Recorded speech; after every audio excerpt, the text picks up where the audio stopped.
Student, आता आपण next topic जो बघणार आहोत तो आहे environment conservation our social responsibility.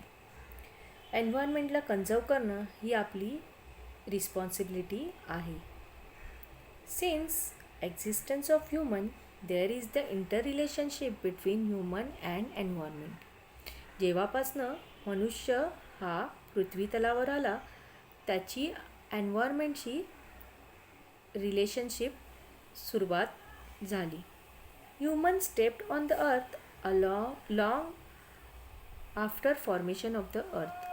Human beings जे अर्थवर आले ते अर्थ निर्माण झाल्यानंतर खूप वेळानंतर. On the earth human beings proved its superiority as compared to the other animals with the help of the character like intelligent memory, imaginary ability, etc. आपण सगळ्या प्राण्यांपेक्षा सुपिरियर आहोत का? कारण आपल्याकडे बुद्धिमत्ता आहे, मेमरी आहे, विचार करण्याची क्षमता आहे, इमॅजिनेशनची क्षमता आहे.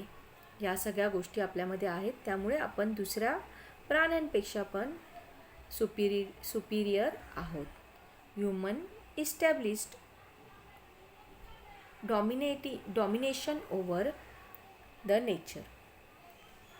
Human utilise all the natural resources as much as possible.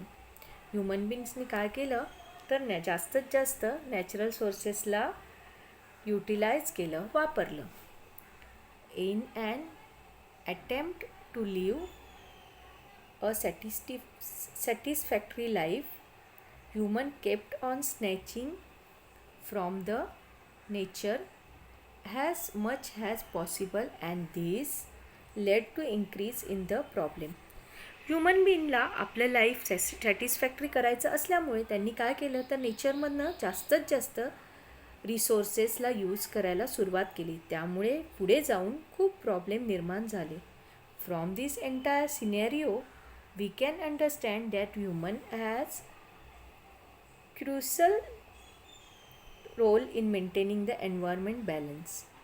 If human has disturbed the environmental balance, then the human itself only can conserve and improve the quality of nature.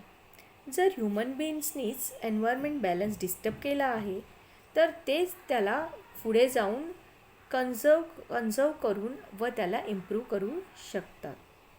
Many time general public is unknown that its activity are harmful to environment and thereby unknowingly many activity happen. काही पब्लिकला तर माहितीच नसतं की आपण जे activity करतो आहे त्याच्यामुळे एन्व्हायरमेंटला नुकसान पोचतं आहे. मग हे त्यांना आपल्याला सांगून द्यायचं आहे ज्यामुळे ते पुढे जाऊन अशा ॲक्टिव्हिटी करू शकणार नाहीत जेणेकरून आपले एन्व्हायरमेंट खराब होणार नाही किंवा एन्व्हायरमेंटमधले जे रिसोर्सेस आहेत ते संपून जाणार नाहीत.